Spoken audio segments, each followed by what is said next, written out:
Hola a todos, bienvenidos a otra sesión de vuestro macro concierto. Y este macro concierto, a ver, en todos los conciertos cuando uno va, hay gente que va a un tipo de concierto u otro, los que van a los del duodinámico, a los de Mecano, o a los de Julio Iglesias, pues son gente ya que van a conciertos que ya están un poco pasados. Y hay otros que van al concierto de Rosalía, por ejemplo, o al concierto de alguien así muy.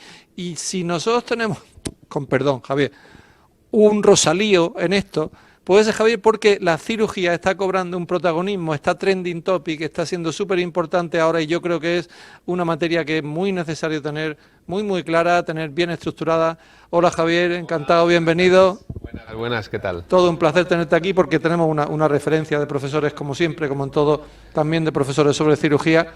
Y yo voy a intentar trasladarte, Javier, algunos de los temas que los alumnos querían que repasáramos más y que yo creo que pueden ser esos susceptibles de, con un pequeño esquema, con una tabla tal, dejárselo muy claro, que aprovechen. Perfecto, muy bien. para Entonces, eso estamos. sin enrollarme más, a ver, yo les he hecho promesa a mis alumnos de que no voy a tomar Coca-Cola desde el día 1 de enero para que les salga bien. Yo soy coca-cololómano, como saben ellos. Y porque pues alguien, lo que se dice nuevamente por la calle, la Coca-Cola te puede producir una úlcera. Digo, y ya que estamos con la úlcera, digo, ¿y si fuera necesario? Porque del Helicobacter pylori, eso me lo sé. Pero el tratamiento quirúrgico de la úlcera, que han preguntado algo estos últimos años, ¿cómo ves que se puede resumir? Muy bien, bueno, lo primero, gracias Fernando, daros la bienvenida a este macro concierto. Y lo que comentaba Fernando, bueno, la idea es estas dudas que os van surgiendo, que le habéis ido transmitiendo a él, intentar resolverlas de forma muy esquemática, ¿vale? Es cierto que la cirugía de la úlcera, la importancia que tenía hace 20 años no tiene nada que ver con la que tiene hoy. Sin embargo, son cosas muy concretas las que nos pueden preguntar sobre cirugía de la úlcera, y esas cosas no las podemos fallar. Eso es lo más importante, ¿vale? Entonces vamos a intentar resumir en un esquema muy sencillo qué tenemos que saber de la cirugía de la úlcera, qué considero yo que es preguntable, y que esos conceptos los tengamos claros, ¿vale?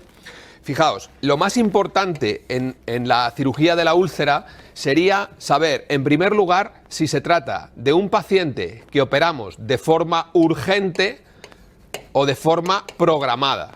Esto es importante. Si tiene una complicación que requiera cirugía urgente, o una complicación o un fracaso del tratamiento médico que requiere una cirugía programada. Porque, como ya os hemos dicho muchas veces en clase los cirujanos, que somos muy pesados con esto, las técnicas quirúrgicas no son las mismas en urgencias que en cirugía electiva, porque las condiciones del paciente no son las mismas. Entonces es muy importante definir si se trata de una complicación urgente, y esas cuáles son fundamentalmente el sangrado, la hemorragia y la perforación de la úlcera, ¿vale? Entonces, hay que saber primero si se trata de una úlcera que viene por una complicación urgente, por sangrado o perforación, o programada. Que entonces, ¿por qué vendría? Pues entonces vendría fundamentalmente porque la úlcera es refractaria, ¿vale? Refractaria. Y la otra cosa importante que tenemos que tener claro es si se trata de una úlcera duodenal o de una úlcera gástrica, porque también las vamos a manejar de forma distinta, ¿vale?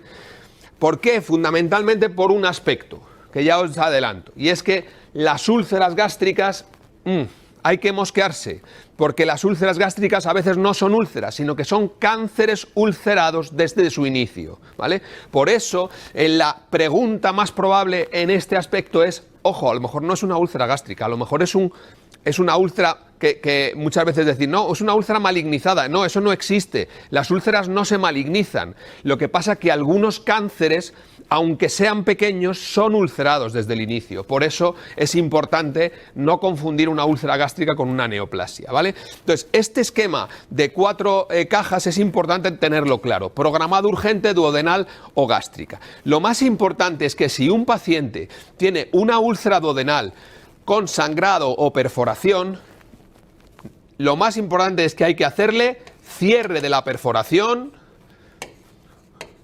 o hemostasia, puntos de hemostasia, o sea, maniobra de puntos de transfixión para parar la hemorragia, y lavado abdominal,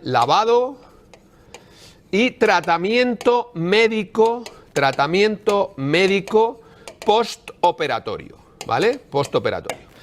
Es decir, no hay que hacer vagotomías de forma sistemática en los pacientes con úlceras duodenales. Esto es lo más importante que tenemos que hacer, ¿vale? ¿Hay algo diferencial en la úlcera gástrica? Exactamente lo mismo, pero además en estos casos hay que biopsiar los bordes de la úlcera. Hay que biopsiarlo para garantizar que no tenga un cáncer, ¿vale? Esto es lo más importante. Ahora, si vosotros me preguntáis, ¿cuál es la excepción a esto? ¿Cuál es la excepción? ¿Cuándo necesitaríamos hacer una vagotomía a un paciente?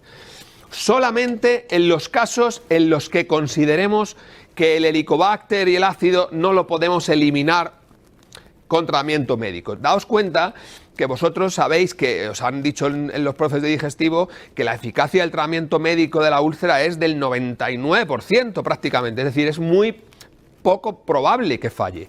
Pero si falla, tenemos que saber en qué paciente, digamos, en qué paciente de estos que se ha perforado no va a dar resultado. ¿Y en cuál va a ser? Pues en el que es una recidiva, en el que ya hemos tratado la úlcera y ha recidivado a pesar de eso. O en el que está con tratamiento activo, y a pesar del tratamiento activo se ha perforado, en cuyo caso no podemos seguir insistiendo en esto. Tenemos que hacer entonces una vagotomía, ¿vale? Y la otra cuestión importante es qué hacemos con la úlcera de forma programada. Si se trata de una úlcera gástrica, nos tenemos que mosquear, ¿vale? Lo primero que tendríamos que hacer es pensar, bueno, ojo que a lo mejor estamos ante un gastrinoma. Entonces, hay que hacer una determinación de gastrina sérica. Si la determinación de gastrina sérica nos dice que está elevada, pues tenemos que hacer una búsqueda de un probable gastrinoma, ¿vale? Pero si no, si la determinación de gastrina sérica es normal, entonces no sospechamos esto, sino que sospechamos una úlcera péptica refractaria normal, ¿vale? Y entonces, ¿qué hacemos? Las biopsias, lógicamente, en el caso de las gástricas, para descartar que no sea un tumor, y si se confirma que no lo es, lo que hacemos es vagotomía, en este caso sí, porque el tratamiento inhibidor del ácido no ha sido suficiente, hacemos vagotomía con, en este caso, en lugar de hacer vagotomía troncular, hacemos vagotomía supraselectiva. Perdón, que aquí he puesto un más y hay que quitarlo. Vagotomía supraselectiva, ¿vale? En este caso hacemos vagotomía troncular, pero en este caso hacemos vagotomía supraselectiva porque estamos en circunstancias programadas.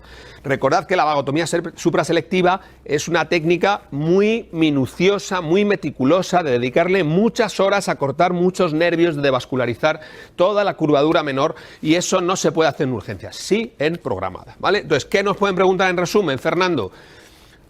Sobre todo este círculo inicial, cierre de la perforación, puntos de hemostasia, sin maniobra sobre los nervios vagos, con tratamiento médico posoperatorio. Las úlceras gástricas, recordad siempre biopsiarlas, tanto si son programadas como urgentes. Y en el caso de la úlcera refractaria, si la gastrina es elevada, buscar gastrinoma. Si la gastrina es normal, vagotomía supraselectiva. Esto es el esquema fundamental, ¿vale? Perfecto, Javier, me parece espectacular el resumen tan rápido. Este concierto no son baladas, este es rock duro, y me ha parecido este resumen tan rápido de todo, tenerlo tan claro en tan poco tiempo, perfecto. Estaba pensando que ya que influyen sobre la úlcera la célula G, el concierto nuestro sería el de los hombres G. Lo que pasa es que yo sería taburete, que estoy aquí puesto en la silla. Vale. Siguiente pregunta. A ver, una pregunta de algo incluso bastante más serio que esto, ese típico caso del paciente con dolor abdominal. El paciente con dolor abdominal normalmente pueden llamar al digestivo en urgencias, ¿no? Pero cuando el paciente con dolor abdominal tiene pinta de estar muy malito y tiene a lo mejor algo de hematoquecia y tal, empiezas a pensar sobre todo en ciertos factores predisponentes, y sobre todo un paciente que te viene arrítmico y tal, pues empieza a pensar que se pueda tratar de algo de isquemia mesentérica, y yo creo que es un tema muy preguntable. O sea que si totalmente de acuerdo, Fernando. De hecho, llama la atención, si uno revisa los últimos exámenes, que hace unos años comenzaron preguntando anatomía vascular, anatomía radiológica, pero anatomía vascular. Después algunas preguntas puntuales de isquemia mesentérica, pero es que se han ido repitiendo en los últimos años, de manera que se ha convertido esto en un tema muy importante, de mucha actualidad, ¿vale? Efectivamente, Lo primero que yo quería comentar respecto a este tema es un detalle que el foro es sistemáticamente siembra la duda, que es la diferencia entre lo que llamamos los cirujanos, bueno, los médicos en general, isquemia mesentérica, diferenciarlo de lo que es la colitis isquémica, ¿vale? Cuando hablamos de isquemia mesentérica, normalmente estamos refiriéndonos a una isquemia del intestino delgado, del mesenterio, a una afectación vascular del mesenterio del intestino delgado, diferenciándolo de lo que es la colitis isquémica, que es una enfermedad de pequeño vaso, que habitualmente no es que afecte a los grandes vasos del mesocolon, sino a la microvascularización colónica, ¿vale? Entonces, lo primero que querría decir es que la isquemia mesentérica es un cuadro de dolor fundamentalmente, mientras que la colitis isquémica es un cuadro que si en el MIR, yo siempre os digo, si hay fórmulas, esta está clara. Si es un anciano diabético, con diarrea con sangre, con diarrea sanguinolenta, esto es una colitis isquémica. Hasta que no se demuestre lo contrario, esto es una colitis isquémica. Luego, ya sabéis que los médicos tenemos bastante afición a comparar con la comida, las enfermedades o las cosas, y esto es, dicen diarrea en jalea de grosellas. Os aseguro que no se parece tanto a una jalea de grosellas, pero sí, es cierto que es una diarrea con sangre brillante. Esto es una colitis isquémica. ¿Tiene dolor abdominal? Tiene dolor abdominal, pero no predomina el dolor abdominal. Es un cuadro de hemorragia digestiva, ¿vale? Entonces, la colitis isquémica nos la van a poner en el contexto de un cuadro de hemorragia digestiva. Y la isquemia mesentérica nos la van a preguntar en el contexto de un cuadro de dolor abdominal grave, ¿vale? Esto es lo primero que tendríamos que dejar claro. Y luego, hablando, como me pedía Fernando, de la isquemia mesentérica como tal, yo lo que creo que hay que tener claro sobre la isquemia mesentérica es que en el MIR los antecedentes personales casi nunca nos los ponen a voleo, lo suelen poner para orientarte hacia algo, ¿no? Entonces, recordad que fundamentalmente hay 3 tipos de isquemia mesentérica arterial y un cuarto tipo de isquemia que es de causa venosa, ¿vale?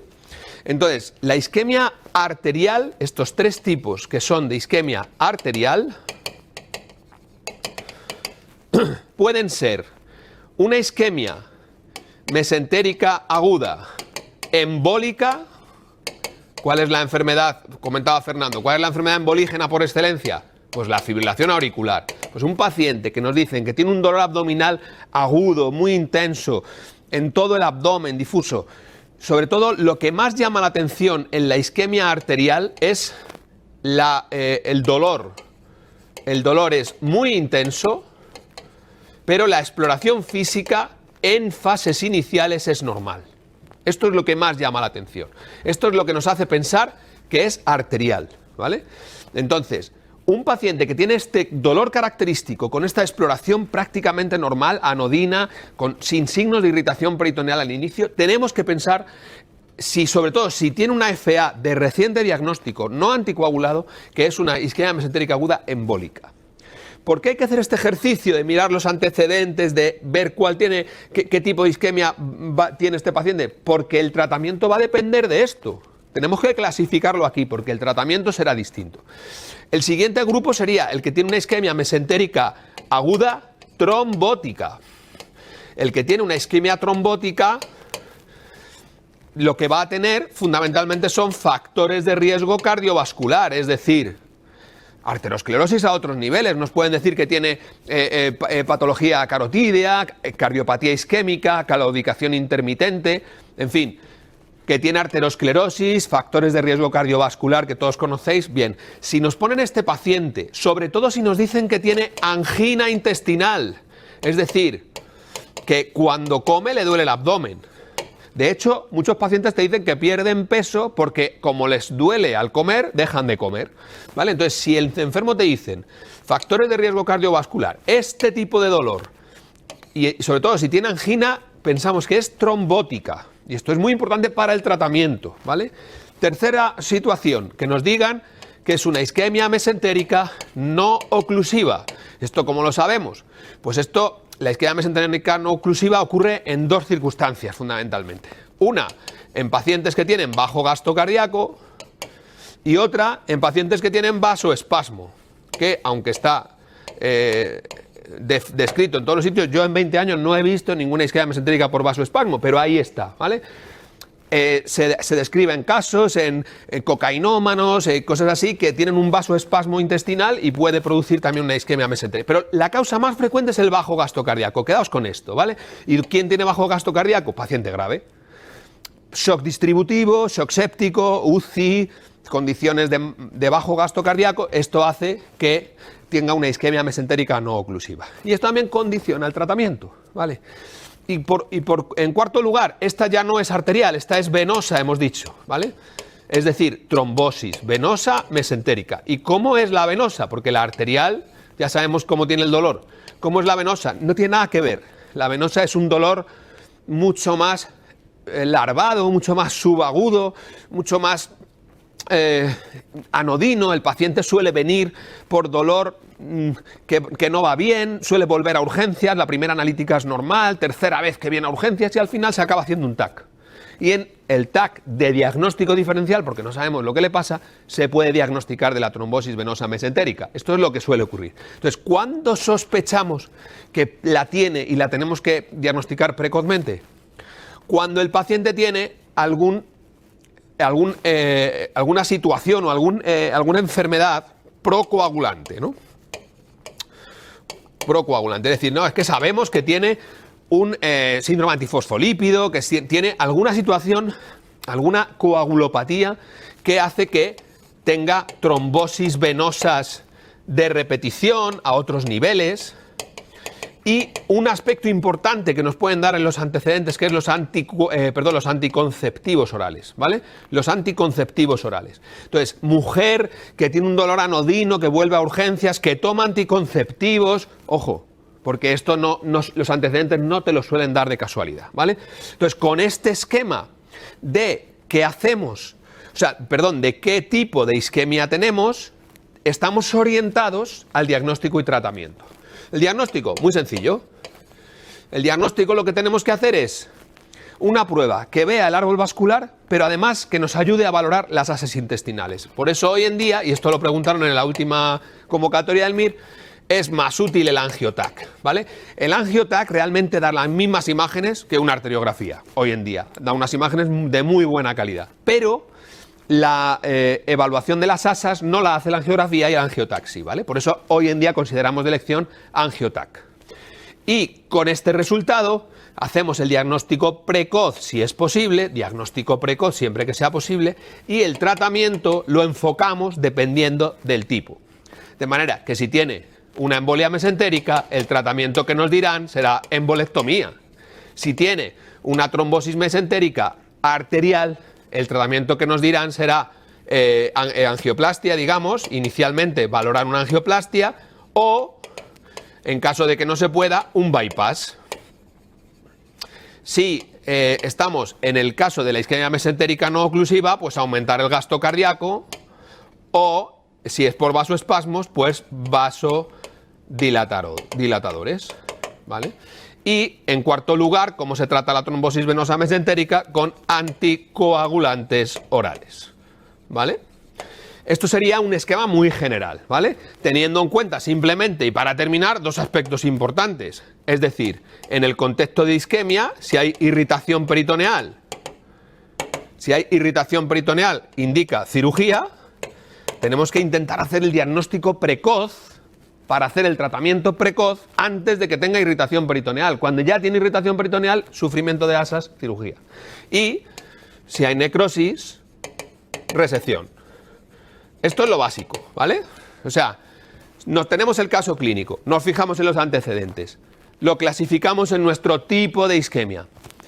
Hacemos el angiotac para intentar hacer diagnóstico precoz.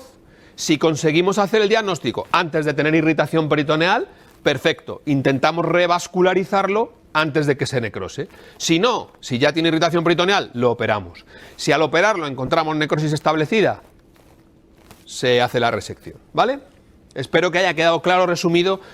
Es un esquema... A ver, la isquemia mesentérica es un tema amplísimo, Fernando, pero claro, es un tema tan amplio que podemos tener un tratado de isquemia mesentérica, pero hay que ir un poco al grano de cómo enfocar los casos clínicos de isquemia mesentérica. Yo creo que con esto se enfocan de forma bastante dirigida, ¿vale?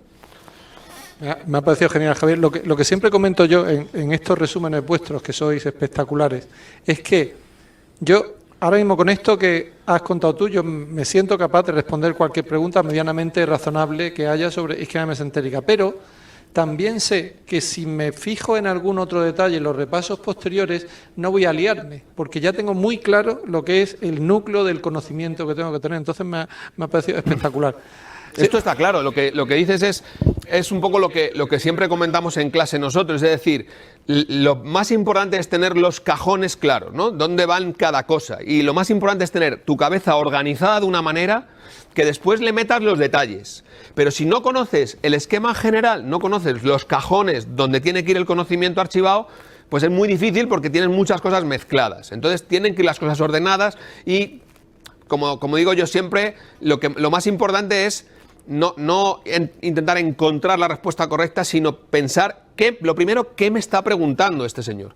Y una vez que entiendes qué me está preguntando, ¿qué quiere este señor que yo le conteste? Esto es lo más importante. Entonces las preguntas siempre van enfocadas a preguntarte un concepto concreto y tú tienes que adelantarte a eso e intentar encontrar cuál es el concepto que nos quieren preguntar. Y en la isquemia yo no creo que vayan a ser demasiado rebuscados.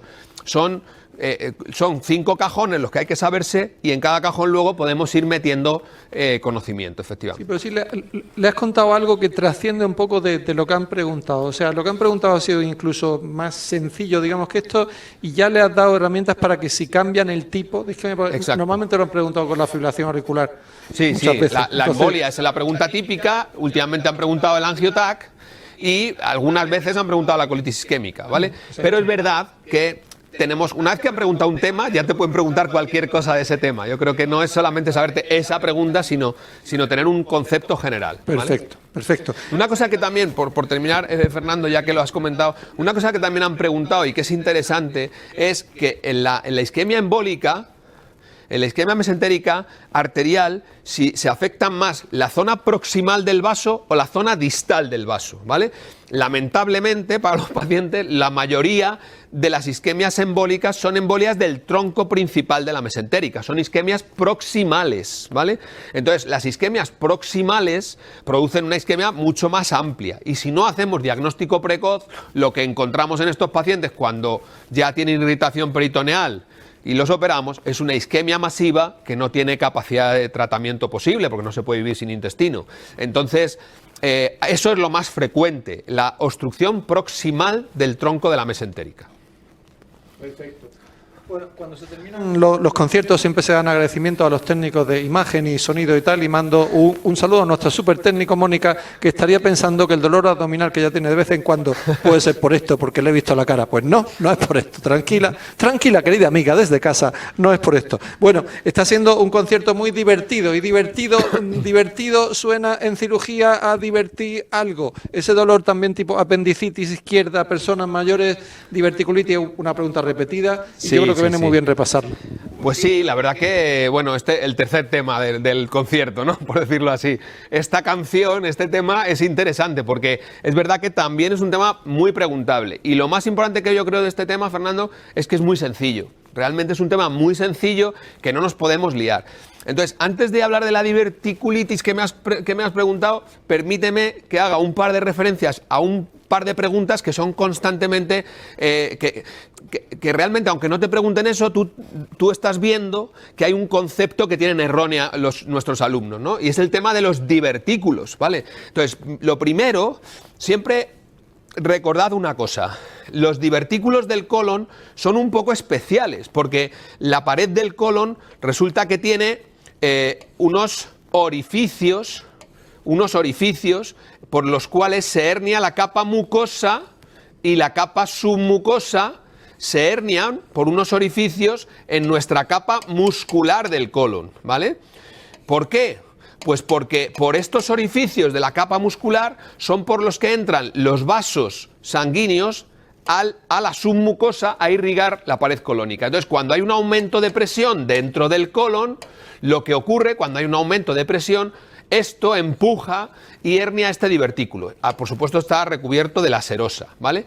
Entonces, si entendemos esto, entendemos dos cosas. Una, que como los divertículos no tienen la pared completa, por eso se llaman pseudodivertículos, lo que ocurre es que como no tienen la pared completa, son más frágiles, les falta la capa muscular, son más blanditos, son más frágiles. Es decir, que se pueden romper, ¿vale? Se pueden romper. Y si se rompen, producen una contaminación y una infección alrededor, es decir, una diverticulitis aguda. Una diverticulitis aguda. Sin embargo, fijaos que hemos dicho que tenían un vaso que entra por ese agujero. Por donde sale el divertículo es donde estaba entrando el vaso. Entonces, el divertículo tiene un vaso propio ahí. Cuando esto se ulcera, se erosiona en la mucosa, produce sangrado. Y cuando produce sangrado hablamos de hemorragia diverticular, ¿vale? ¿Por qué quiero hacer esta diferenciación, Fernando? Porque es muy frecuente que nuestros alumnos confundan la diverticulosis con la diverticulitis y con la hemorragia diverticular. Y esto hay que tenerlo muy claro y además nos lo han preguntado directamente, ¿vale? La diverticulosis es la presencia de divertículos no complicados. La diverticulitis es un cuadro de dolor, de infección, de fiebre, de leucocitosis. Es un cuadro de dolor, pero no es un cuadro de hemorragia, ¿vale? La hemorragia diverticular es un cuadro de sangrado, de hemorragia digestiva baja, pero no es un cuadro de dolor, ¿vale? No es un cuadro de dolor. La diverticulitis se produce cuando se rompe el divertículo, el sangrado se produce cuando se erosiona el vaso, pero estas cosas nunca ocurren en el mismo paciente a la vez.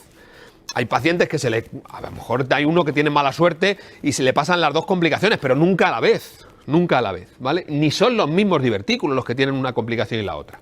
Por tanto, esto me parece importante tenerlo claro, ¿vale? Y luego, una vez que ya tenemos claro lo de la diverticulitis, lo que tú me has preguntado es muy importante también, ¿no? Lo más importante, dices, decía Fernando, diverticulitis, que como una apendicitis izquierda, ¿cómo tratamos esto? ¿Cómo lo manejamos? Es muy sencillo, un paciente que tenga, pues eso, dolor en fosa ilíaca izquierda, con fiebre, leucocitosis, irritación peritoneal, debes sospechar una diverticulitis. ¿Y qué tienes que hacer? ¿Qué prueba tienes que hacer? Un TAC abdominal, ¿vale? Un TAC abdominal. Y este TAC nos sirve para clasificar nuestra diverticulitis. Para clasificarla. ¿Cómo la clasificamos? Normalmente utilizamos esta clasificación, ¿vale? Esta clasificación en 4 estadios, 4 grados. 1, 2, 3 y 4. Muy difícil. Entonces, el 1 a su vez se divide en 1A y 1B, ¿vale? Los demás no. El 1A es la diverticulitis no complicada, que llamamos, ¿no? No complicada, que es aquella que tiene solo flemón, es decir, inflamación, pero no tiene absceso, ¿vale? Esta es la 1A. ¿Y esto cómo se trata? Primera posible pregunta. Esto lo han preguntado en OPEs de cirugía y es muy importante. Posible pregunta. ¿Cómo se trata esto? Con antibióticos, por vía oral, ambulatoriamente. No se ingresan estos pacientes, ¿vale? Esto es lo más preguntable de este primer brazo. Segundo brazo, que nos lo han preguntado hace 2 convocatorias. 1B es el que tiene un absceso pericólico, que habitualmente estos abscesos pericólicos tienen 2 características, que son pequeños, es decir, menores de 5 centímetros, y que son leves, que no producen gravedad, ¿vale? Entonces, ¿cómo tratamos un paciente que tiene una bolita de pus de 3 centímetros cúbicos en las entrañas ahí metida? No hay que ser demasiado agresivo con esto, ¿no? Entonces, ¿por qué? Simplemente con antibióticos, en este caso por vía intravenosa y hospitalizado, conseguimos vencer esa infección, ¿vale? Entonces, es una pequeña excepción a el concepto que siempre transmitimos de que donde hay pus hay que evacuarlo, es decir, que los abscesos hay que drenarlos, ¿vale? Esto sí ocurre en los abscesos grado 2, en los abscesos pélvicos, que son abscesos con la característica que son más grandes, normalmente mayores de 5 centímetros, y más sintomáticos, ¿vale? En esos casos sí está indicado el drenaje percutáneo, ¿vale? Esto, el tratamiento de los abscesos. ¿Qué nos han preguntado en el último MIR, en la última convocatoria? El del antibiótico intravenoso hospitalizado. Nos ponía una señora con una colección pequeñita, pericólica, de 2 centímetros, creo recordar. ¿Qué hace usted? Pues ingresarlo en planta con antibióticos. Ya está, ¿vale? Aquí viene un aspecto, decíamos que esto es una posible pregunta, antibióticos orales vía ambulatoria, esto es otra posible pregunta, el tratamiento conservador del absceso pericólico pequeño, y después tenemos otra posible pregunta aquí. Muy interesante la pregunta, ¿vale? Que es, ¿qué hacemos con la 3-4? Esto quiere decir peritonitis purulenta y esto peritonitis fecal. Ambos son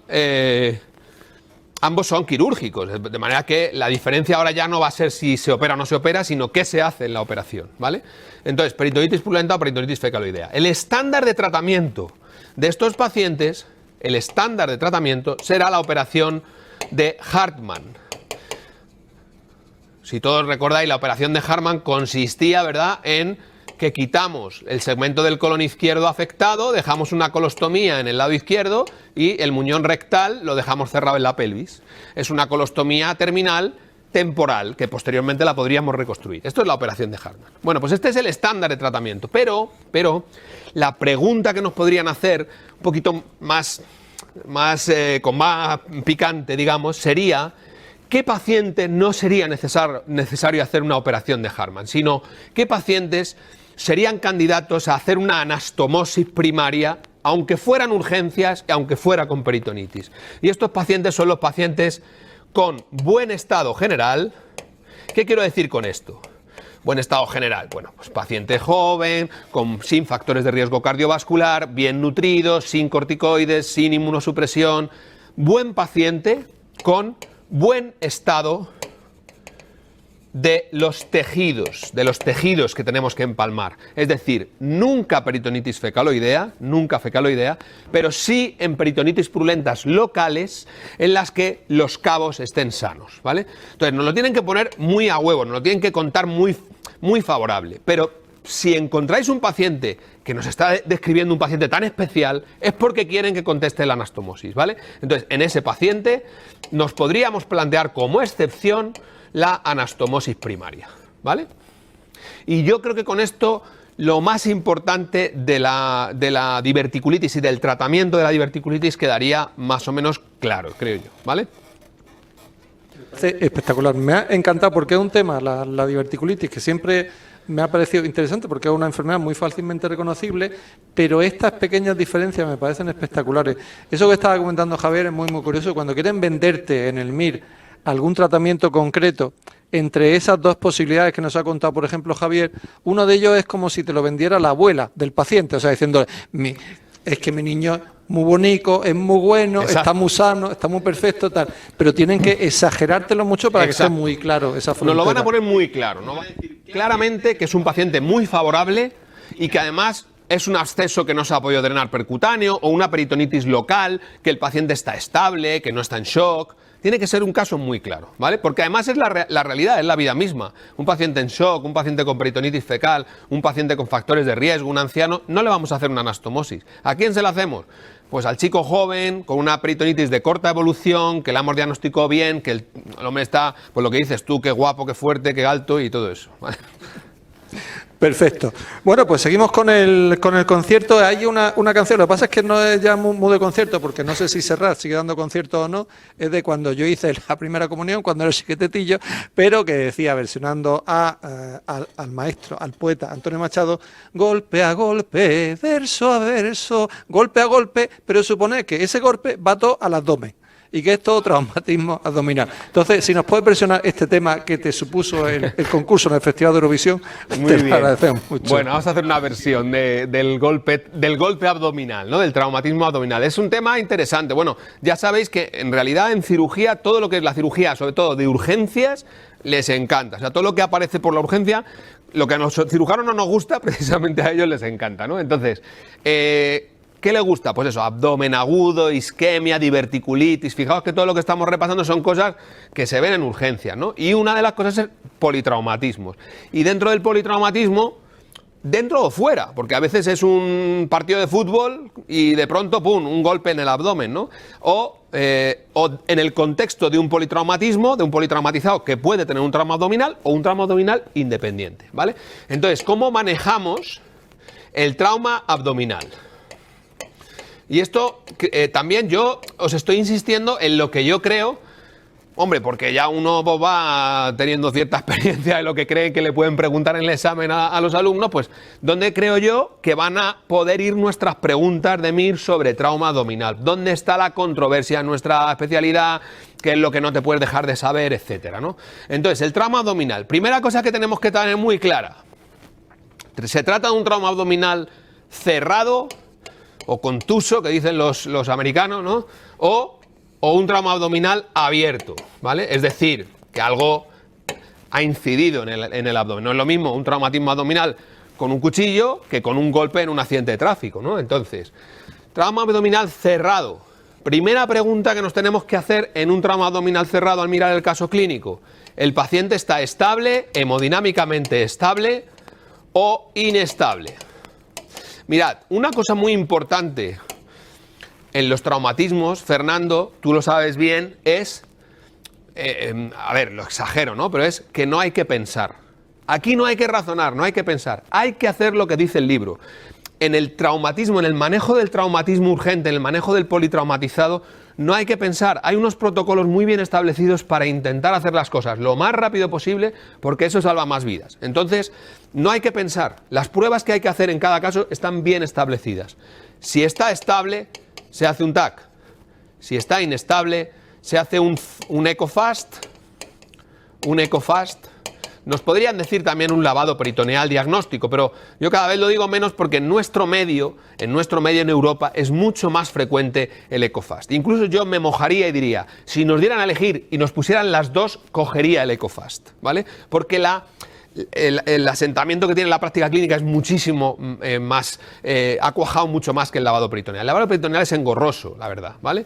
Entonces, quedaos con el EcoFast. EcoFast, paciente inestable, TAC abdominal, paciente estable, ¿vale? Esto, sin duda, no, y a mi paciente no podría yo hacerle una eco, porque no hay que pensar, hay que hacerle un TAC.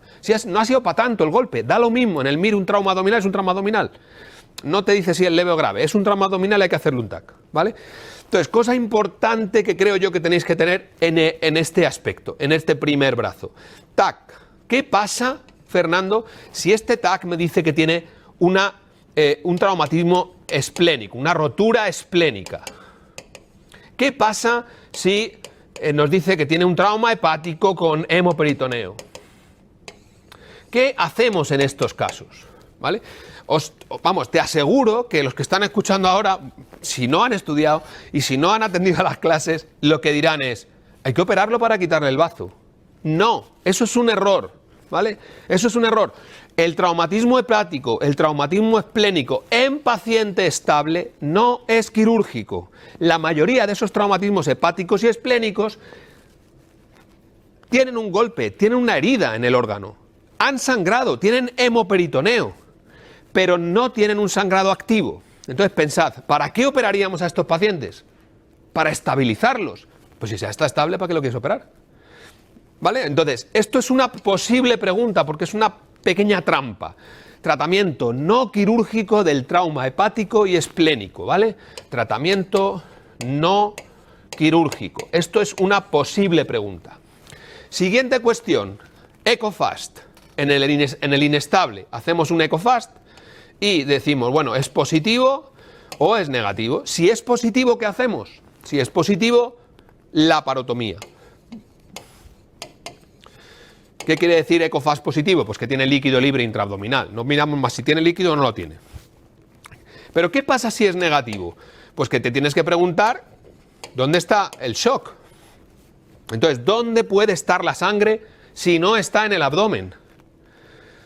Pues puede estar en el tórax, deberías haberlo diagnosticado en la B, no en la C, pero bueno, puede estar en el tórax, en un hemotórax masivo, puede estar en la pelvis, en un hematoma retroperitoneal, ¿vale? Recordad que el hematoma retroperitoneal tiene como causa más importante la fractura de pelvis, ¿vale? Así que tenemos que buscar dónde está la sangre. Otra posibilidad, nunca perdáis esta posibilidad, es que la sangre no esté dentro del enfermo, es que la sangre esté fuera, que tenga una hemorragia externa, ¿vale? Y tampoco minusvaloréis las fracturas de huesos largos como el fémur y hematomas de los músculos como el cuádriceps, ¿vale? Las fracturas y sus hematomas, un fémur con un cuádriceps puede almacenar 2 litros de sangre perfectamente, ¿vale? O sea que, ojo con esto. ECOFAST positivo, laparotomía exploradora. ECOFAST negativo, buscar otra causa del shock en el tórax, en el retro, fuera del paciente. Un scalp en el cuero cabelludo puede exsanguinar a un paciente y allí cambiándole las compresicas todo el mundo y al final lo que pasa es que está perdiendo sangre, ¿vale? Ojo con esto. Esto también puede ser preguntable. ¿Y qué pasa en el trauma abierto? El trauma abierto también tiene 2 aspectos importantes. Uno, bueno, dices, bueno, y si a uno le acaban de apuñalar y está inestable, pues hombre, no hay que ser muy espabilado para pensar que algo le han dado en mal sitio, por decirlo así, ¿no? Entonces, inestable, laparotomía, ¿vale? Exploradora. Pero ¿qué pasa si el paciente está estable? Que es la mayoría. ¿Por qué es la mayoría? Porque al que le dan en mal sitio, normalmente no llega al hospital.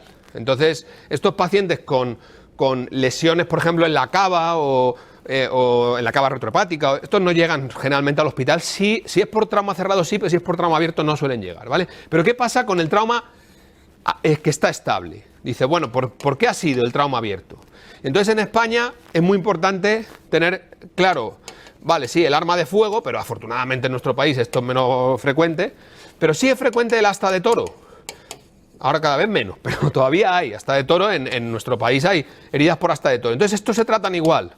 Una herida por asta de toro o arma de fuego en el abdomen es indicación de laparotomía exploradora. ¿Por qué? Porque el mecanismo de producción no hace justicia a los daños que produce. Es decir, el asta de toro una vez que entra, hace ahí el remolino y aquello se destroza. Y los proyectiles, las balas, los proyectiles, pueden tener lesiones intraabdominales, intraperitoneales, aunque el trayecto sea extraperitoneal por el cizallamiento del paso del proyectil. De manera que un trauma asta de toro arma de fuego, vamos a poner laparotomía siempre para explorar que no haya lesiones intraperitoneales. Pero otra cosa importante es el arma blanca, que quizá podríamos decir que es la más frecuente, ¿vale? Entonces, en el arma blanca, la pregunta que nos hacemos es, ¿penetrante en la cavidad peritoneal o no penetrante? Claro, si el enfermo tiene eviscerado el epiplon, pues entonces ya sabes que es penetrante. Si es claramente penetrante, esto es indicación de laparotomía. Si es claramente no penetrante, pues este se va a casa. Pero la mayoría de los pacientes pues son pared abdominal gordita, yo siempre digo a los alumnos, a ver, cuando tú le preguntas a un paciente que le han apuñalado, que está consciente, está estable, preguntas, ¿cómo era el cuchillo? Así, todo es un cuchillo gigante, ¿y hasta dónde te lo has metido? Hasta adentro. Entonces, quiero decir, no te puedes fiar de la anamnesis. ¿Tú tienes que explorar la herida? Bueno, pues explorar la herida, tiene un orificio de entrada muy pequeño, la exploración de la herida tampoco se ha demostrado útil, ¿vale? Entonces, ¿cómo sabemos si es penetrante o no? ¿Cómo aclaramos este interrogante? Este interrogante podemos aclararlo de varias maneras, lo pongo aquí arriba que si no, no me cabe. Una puede ser un TAC, hacer un TAC y meter contraste intravenoso, oral, rectal, dependiendo de dónde tenga la puñalada para ver si sale por algún sitio el contraste. Otra puede ser hacer un lavado peritoneal diagnóstico. Haces un lavado peritoneal y si te sale bilis o te sale sangre, pues ya sabes que es positivo, ¿no? Pero lo más importante, diría yo, y lo que me parece preguntable, por eso estoy insistiendo en esto, es la laparoscopia exploradora la utilidad de la laparoscopia exploradora para saber si la herida es penetrante o no. Imaginad, la clase sería el abdomen, las sillas serían las asas intestinales, el techo y las paredes sería el peritoneo parietal, nosotros entramos, hinchamos de gas la cavidad abdominal y miramos el techo y las paredes. Si tiene un agujero, la herida es penetrante.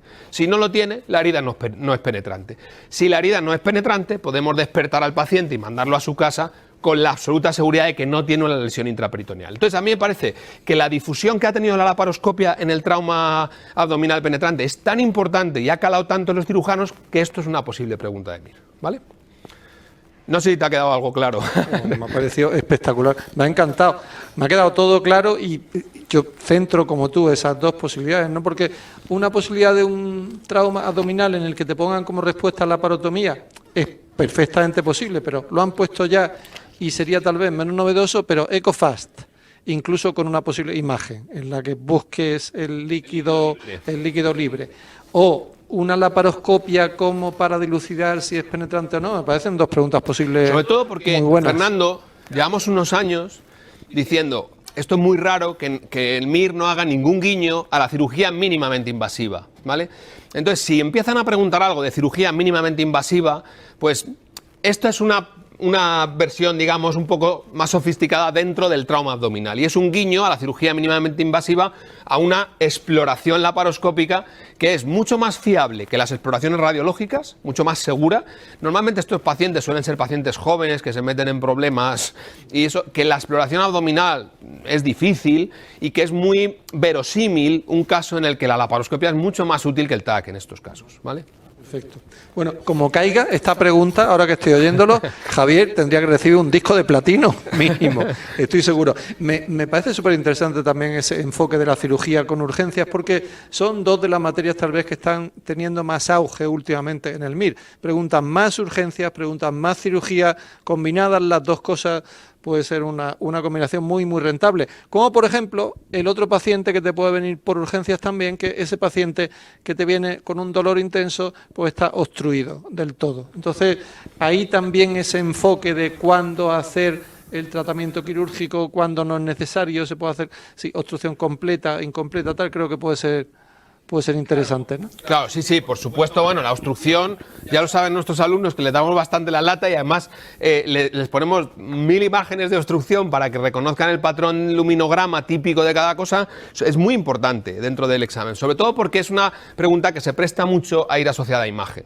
La obstrucción intestinal, yo siempre os digo, hay en la cirugía hay 4 imágenes que uno no puede dejar de reconocer, ¿vale? Que son un absceso abdominal, que ya hemos hablado de esto, en el caso de la diverticulitis, neumoperitoneo, porque la cuña de neumoperitoneo debajo del diafragma derecho hay que reconocerla, el neumotórax traumático en el caso del trauma torácico y, en este caso, la obstrucción intestinal, los distintos luminogramas de la obstrucción intestinal, ¿no? Entonces, efectivamente, la obstrucción es un tema muy importante que tenemos que dominar. ¿Cómo nos ponen al paciente obstruido, Fernando? Pues nos ponen, efectivamente, como tú has dicho, que tiene dolor, pero nos ponen más cosas. Nos dicen que no tiene, o sea, que no expulsa gases, que no hace deposiciones, que está distendido el abdomen, que a veces tiene náuseas, vómitos, que está timpánico, ¿vale?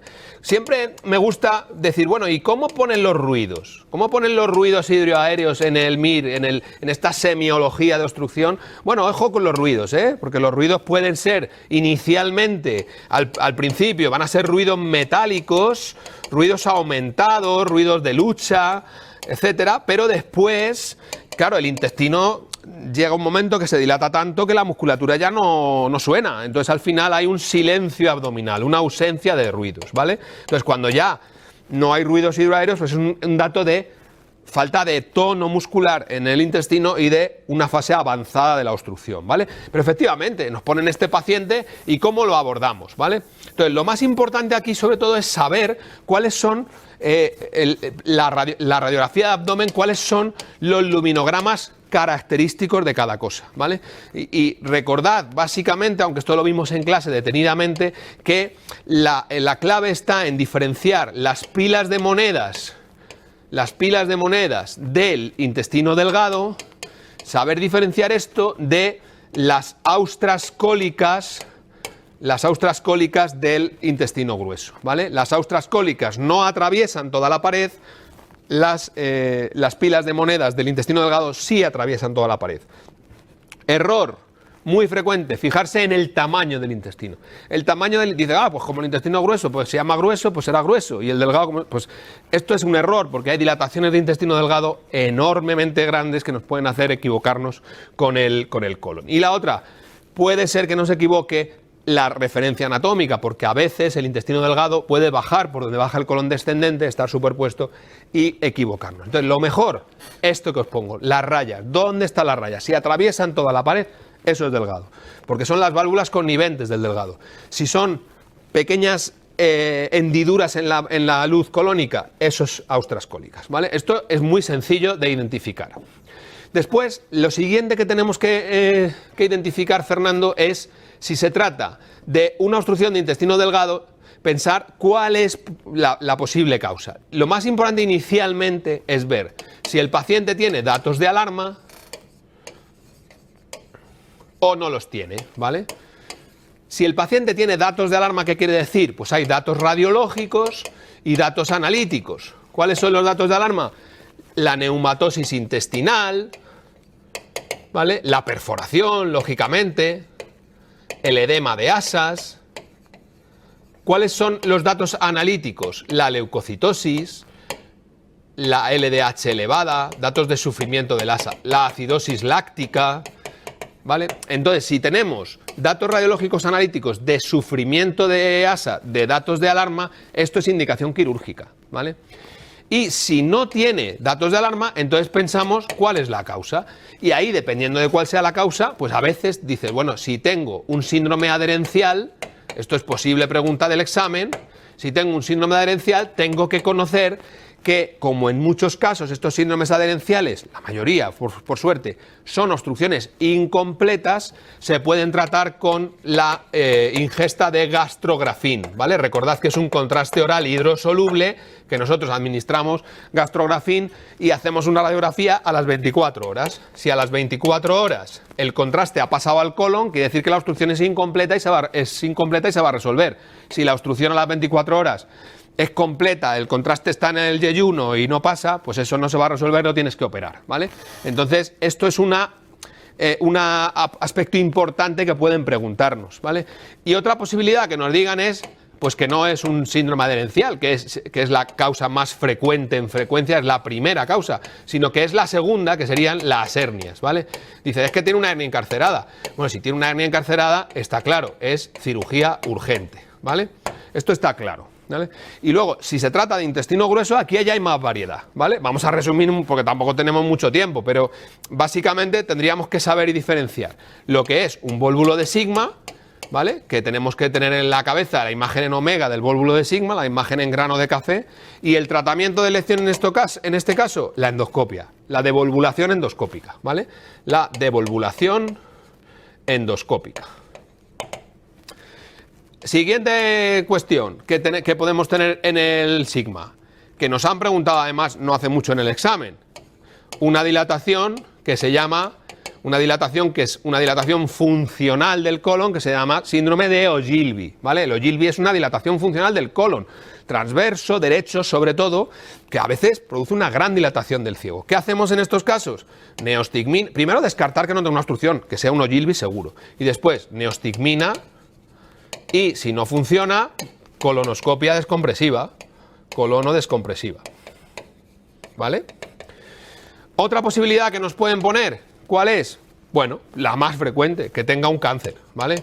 Entonces aquí, en el cáncer de colon obstructivo, en el cáncer de sigma obstructivo, tenemos... ¿Por qué digo cáncer de sigma? Porque es la localización más frecuente.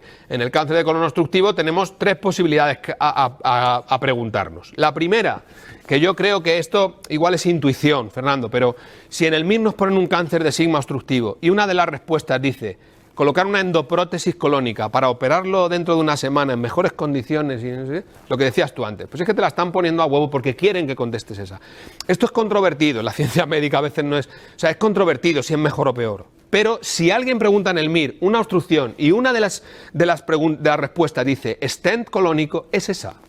Porque el que no cree en el stent colónico no la pone, ¿vale? Luego la podremos impugnar o no, pero el stent es una posible pregunta de MIR, ¿vale?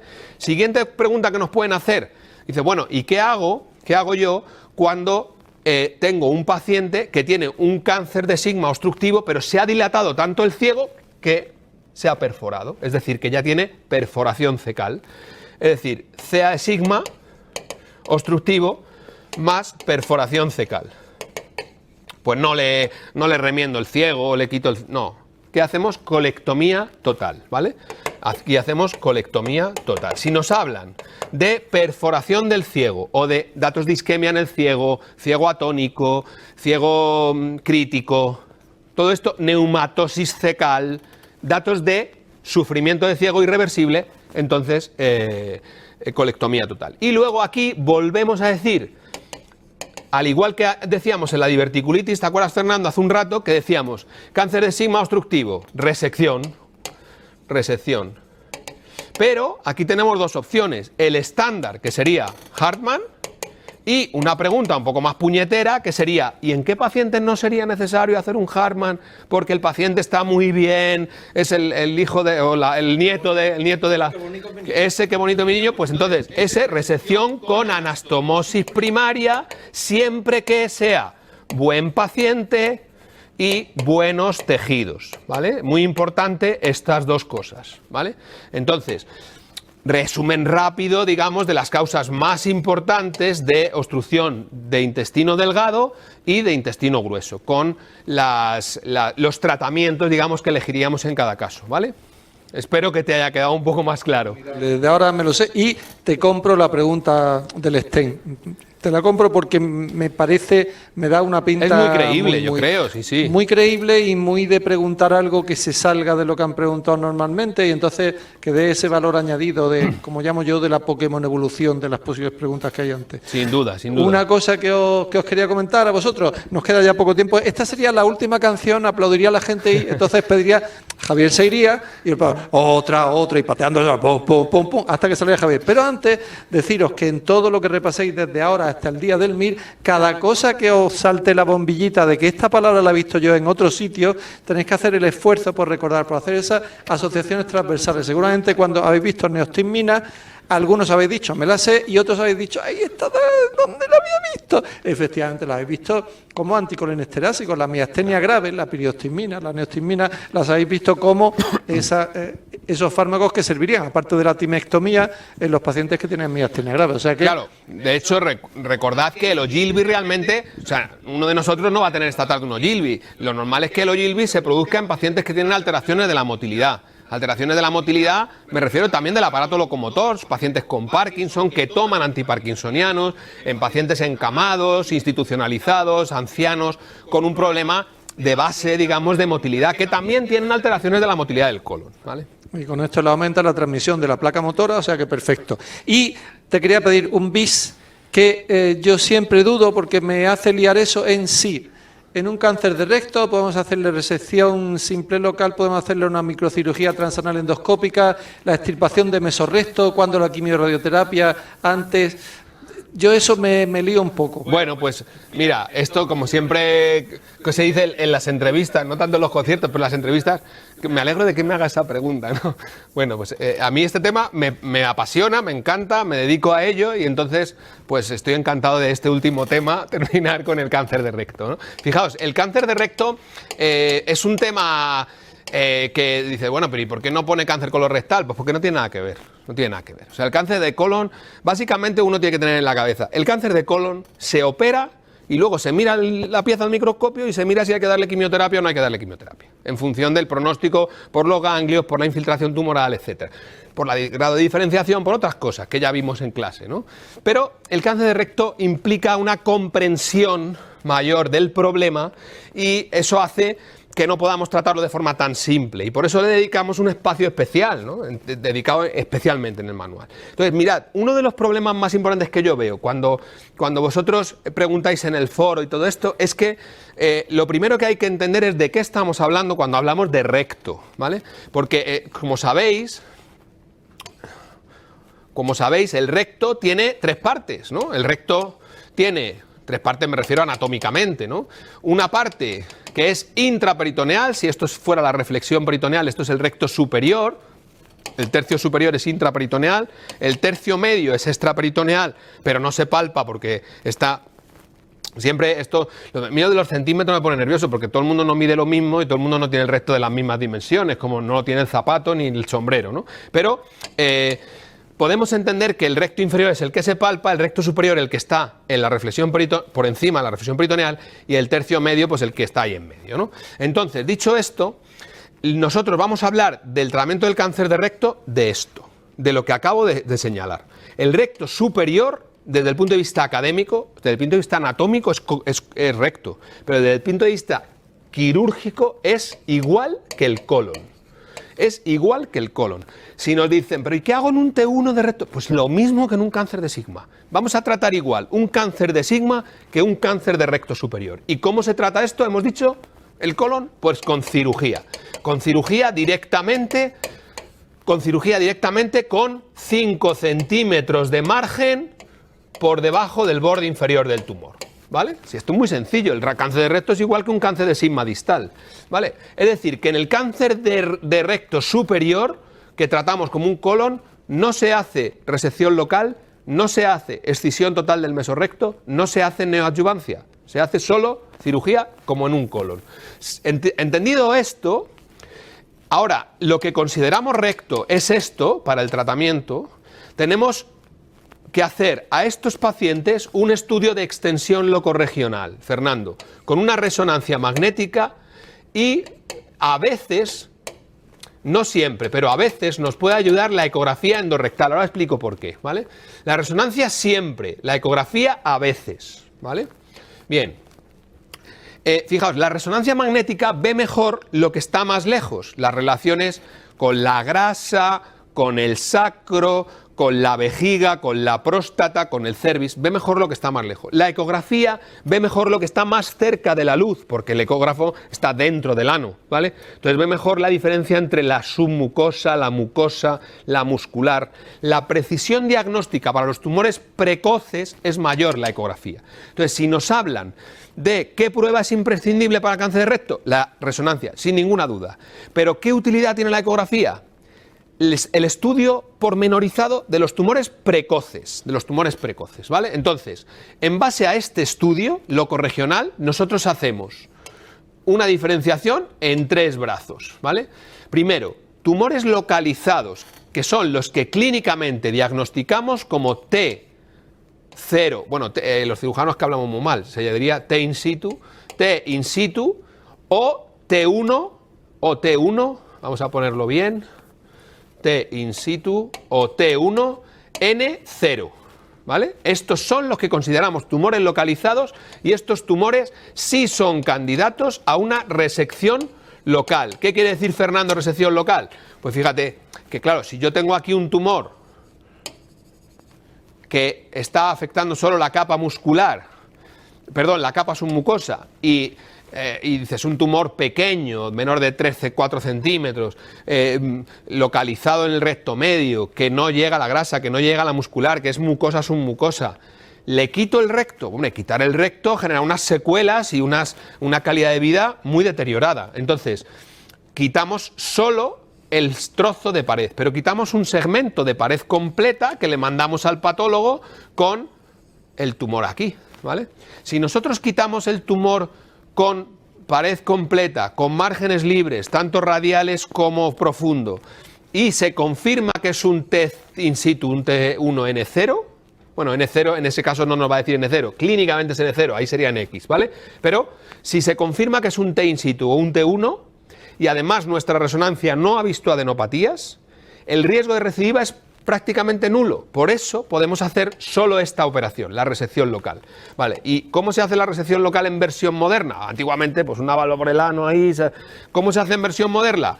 Moderna, transanal endoscopic microsurgery, es decir, microcirugía endoscópica transanal o técnica de TEM, que tanto nos han oído nuestros alumnos en clase, ¿vale? Esto ha sido preguntado varias veces en el examen.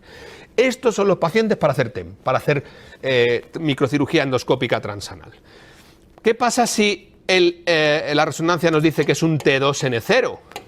Pues que entonces ya no vale, porque el T2N0, hacer resección local, tiene un 50% de recaída local. Eso ya no vale, hay que ser más radical. Entonces, ¿qué hacemos? Cirugía radical. ¿Qué quiere decir radical? Suena fatal esta palabra, ¿no? Es un radical. Pues, ¿qué quiere decir cirugía radical? Que quitamos el órgano. No quitamos solo el tumor, sino que quitamos todo el órgano para quitar los ganglios, para limpiar bien todo eso. Entonces, la cirugía radical puede tener dos vertientes. Una que se llama escisión total del mesorrecto con anastomosis, es decir, bueno, si tengo el tumor aquí, pero este ya es más grande, ¿qué hago?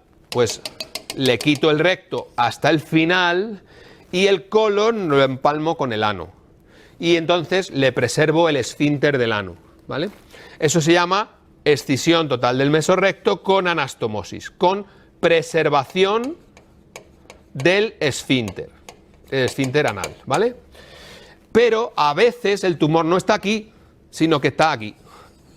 Y claro, si está pegado al esfínter o infiltrándolo, no se puede preservar el esfínter. Y si no se puede preservar el esfínter, hay que hacer lo que hemos dicho por arriba, bajar, bajar, bajar, pero llegas aquí y dices, no puedo aproximarme porque está el tumor. Entonces, ¿qué hago? Empiezo por el ano y subo para arriba. Y eso se llama amputación abdominoperineal u operación de Miles. Miles, perdón. Lo voy a poner bien por si... AP, amputación abdominoperineal, se llama abdominoperineal, tiene fase abdominal y fase perineal. O operación de Miles, ¿vale? Pues esto es la cirugía radical. Y luego el aspecto más importante quizá en nuestro medio, en el mundo moderno, aparte del TEM que ya hemos hablado, sería este otro brazo, que sería el paciente con un tumor T3, T4 o N positivo, ¿vale? El T3, T4 o N positivo es lo que llamamos tumor localmente avanzado. Claro, un tumor localmente avanzado tiene más riesgo de recaída local. ¿Por qué? Pues porque este tumor, si llega aquí, muy cerquita del borde donde nosotros vamos a cortar, este margen es muy pequeñito. Entonces nosotros tenemos que intentar que este margen sea más grande, que el tumor se aleje del margen, ¿vale? ¿Por qué además? Porque ya saben nuestros alumnos que siempre insisto mucho en esto. Pregunta directa teórica muy importante en el MIR. ¿Cuál es el factor pronóstico más importante para la recidiva local del cáncer de recto? El margen radial o margen circunferencial. No el margen distal, sino el margen radial o margen circunferencial. Entonces, queremos aumentar nuestro margen circunferencial. ¿Cómo lo hacemos? Alejando el tumor del margen. Lo asustamos, ¿no? Para que se vaya del margen. ¿Cómo hacemos esto? Con quimio-radioterapia neoadyuvante. Le damos primero cañita con la quimio y la radio, se reduce el tumor, se aleja de los márgenes, así conseguimos una cirugía con mejores márgenes, con menos riesgo de recidiva, pero hay que hacer cirugía radical, ¿vale? Ojo que esto, como digo yo siempre, esto no es un tumor bueno, o sea, es un tumor malo que lo hemos reducido, pero sigue siendo un tumor localmente avanzado y hay que tratarlo con agresividad, ¿no? Entonces, quimio-radio neoadyuvante y luego cirugía radical. Dicen los alumnos, ¿pero qué cirugía radical? Vuelvo aquí. ¿Qué cirugía radical? Pues si estaba aquí una amputación, si estaba aquí una escisión total del mesorrecto con anastomosis, ¿vale? Así que yo creo que esto sería, Fernando, la forma de esquematizar tanto lo que es el recto superior, que nos olvidamos de ello porque lo tratamos como un colon, y luego, dependiendo del estadiaje, qué tipo de tumor tenemos, si es precoz, intermedio o avanzado, para saber si hacemos o no neoadyuvancia o resección local. ¿Vale? Pues perfecto. Tengo la suerte además de que vosotros estáis recibiendo la clase, pero yo la estoy recibiendo en directo y creo que he aprendido un montón y sé que vosotros también desde casa un montón. Hemos llegado desgraciadamente al límite del tiempo en este concierto. Javier, yo quiero darte las gracias en nombre de los alumnos y si hay algo que se me queda claro, aparte de los conceptos, es que el mejor entrenador en el tema quirúrgico que se puede tener para el MIR, pues lo tenemos aquí con Javier y con el equipo que tiene. Bueno, para mí un placer, os lo agradezco y si efectivamente, si hay cualquier duda, pues estamos a disposición para intentar resolverla y espero que con esto hayan quedado, porque yo también he intentado ir sacando algunas dudas que veo que son frecuentes, ¿no? Entonces explico algunas cosas que veo que repetidamente surgen dudas y espero que con esto haya quedado más claro. Nada, un placer. Espero muchísima suerte. Estoy seguro que Javier quiere desearos sus mejores deseos para Navidad, el Año Nuevo. Sin duda, sin duda. Os deseo que, bueno, es una Navidad, es un poco especial, es un poco extraña, pero bueno, hay que disfrutarlas en lo que estamos. También hay que ver la parte positiva, aprenderemos de todo esto, sacaremos algo positivo seguro. Y bueno, pues nada, tener cuidado, estudiar mucho, aprovechar este encierro que nos llevan a tener este año para aprovecharlo a estudiar estos materiales nuevos que estamos sacando, pues intentar aprovecharlos para afianzar conocimientos, y espero que os sirvan, que en el examen tengáis un buen resultado y que pues de vez en cuando os acordéis de alguna palabra que haya salido aquí, fíjate que me dijeron tal, bueno, pues que os sirva para eso. Así que nada, encantado, un placer.